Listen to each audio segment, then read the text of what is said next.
Diagnostic software, the kind that comes with your computer, is vitally important to us all the time. This software can help troubleshoot a hardware problem or help maintain our system performance. The power-on self-test, or POST, is our first line of defense.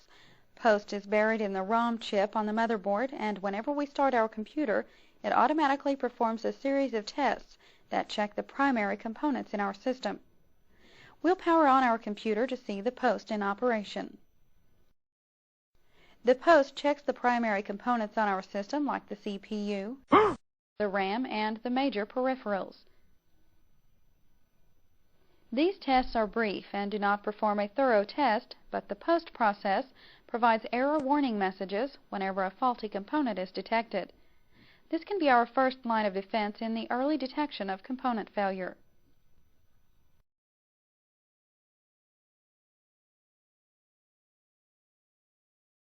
Let's face it, no matter what type of hard drive we purchase, we'll eventually have some type of problem with it, whether it is a minor or major problem.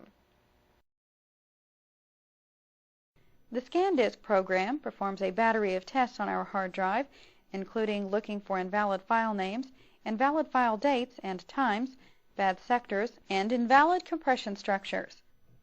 Then in the hard disk's file allocation table system, ScanDisk will also look for lost clusters, invalid clusters, and cross-linked clusters. Let's explore each of these terms.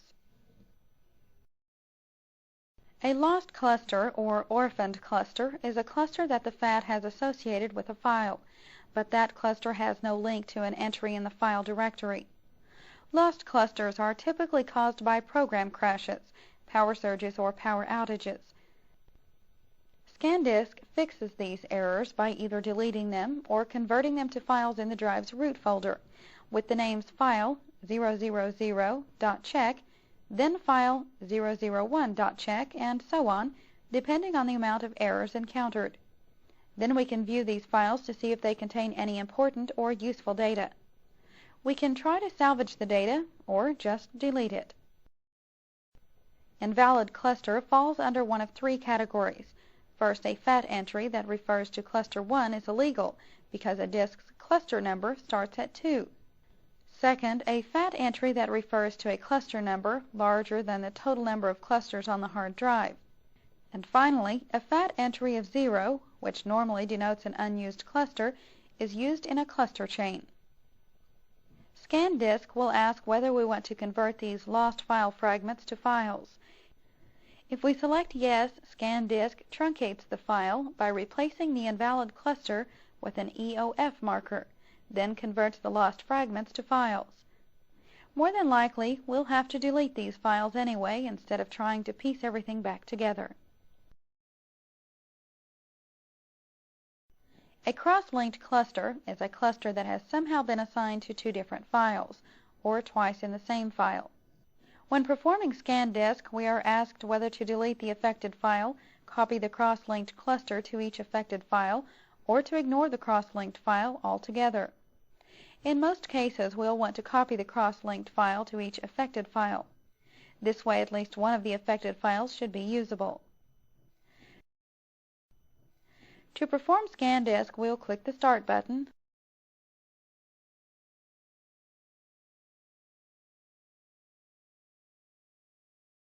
select Programs, Accessories, System Tools, then ScanDisk, and the ScanDisk dialog box appears. Notice we have three drives listed that we can check for errors: Drive A, Drive C, and Drive D. We also have two types of tests that we can perform, the standard and thorough. The standard test checks for FAT problems, invalid file names, invalid file dates and times, and compression errors. The thorough test runs the standard test and then checks the surface of the disk for bad sectors, then marks these sectors. The type of test we perform is dependent on the types of errors we are encountering. For example, if programs are opened slowly, we should consider performing the standard test, but if we are having problems recovering data that is saved to our hard drive, we should perform a thorough test.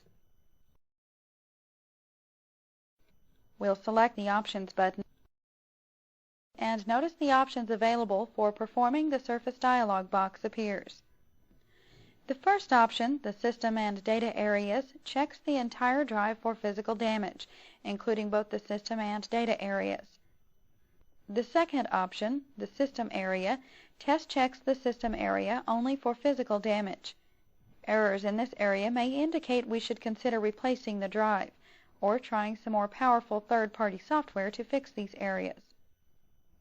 And the last option, the Data Area, only test checks the data area of the drive for physical damage.